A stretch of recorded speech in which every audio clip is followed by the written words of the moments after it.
44 stagiaires du centre d'entraînement commando Kotakoli, Sekodo en sigle, ont été condamnés à la peine de mort le 30 avril par le tribunal militaire de garnison de Guadolite, siégeant en matière répressive au premier degré de son ressort. C'était à l'esplanade du Sekodo. Ils ont été poursuivis pour dissipation de munitions de guerre, détention illégale d'armes et de munitions de guerre, meurtre, tentative de meurtre, terrorisme, pillage et violation des consignes. Les faits remontent en date du mardi 23 avril aux environs de 20h. Il y a eu une pluie torrentielle à Kotakoli, à l'occasion de laquelle une foudre donna la mort aux deux stagiaires de Sekodo. Face à la mort macabre de leurs collègues, une colère grossissait petit à petit et de plus en plus aux milliers de stagiaires en détresse, pleurant leur colère ayant perdu la vie des suites de la foudre. Cette colère a engendré des actes de vandalisme et de pillage de boutiques, de magasins, d'habitations et autres biens des paisibles citoyens, ainsi que la mort du côté civil comme du côté militaire qui, du reste, ont détruit les magasins d'armement pour s'attaquer à la population civile environnante soupçonnée d'avoir tué deux de leurs par la foudre. Au regard des scènes de désolation, de pillage et d'incendie, laissant derrière eux d'importants dégâts et de dommages, ces jours-là, la localité Kotakoli, dans la chaufferie d'Ondo, située à 90 km de la ville de Guadolite, a vécu le pire jour de son existence. À l'appel du commandant Sekodo, demandant à tous les stagiaires qui avaient pris les armes de venir les déposer, ces stagiaires commencèrent à tour de rôle à remettre les uns après les autres les armes. C'est de cette façon que leurs noms ont été enregistrés, ensuite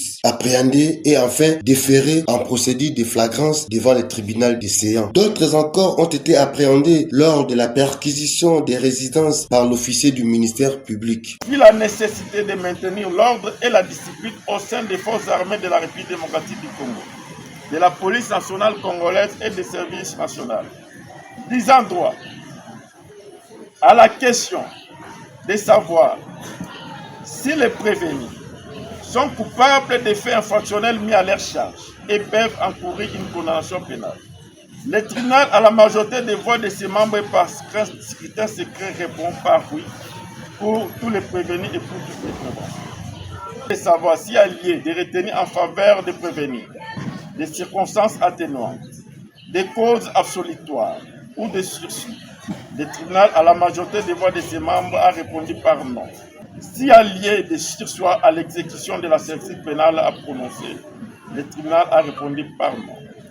Dit établit en fait comme en droit les infractions retenues à charge de tous les prévenus et les condamne par conséquent comme suit. Primo, pour tous les prévenus, à l'instar du capitaine Mongunda, à 10 ans de cette pénale principale pour infraction de la dissipation des missions de guerre, à 10 ans de cette pénale principale pour l'infraction de violation des consignes, à 20 ans de cette pénale principale pour l'infraction de détention illégale d'armes et de missions de guerre, à 20 ans de servitude pénale principale pour l'infraction du vol à main armée, à 10 ans de servitude pénale principale pour l'infraction de la destruction, perte ou mise hors service définitive ou temporaire du patrimoine militaire, à la servitude pénale à perpétuité pour l'infraction du pillage, à la peine de mort pour l'infraction de meurtre, à la peine de mort pour l'infraction du terrorisme,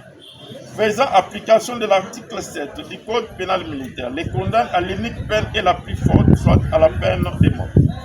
La masse des frais à charge du trésor public. Après leur condamnation à la peine de mort, ces inciviques ont été tous embarqués à bord d'un avion spécialement frété à cette occasion à l'aéroport de Guadolite à destination de la ville de Mbandaka.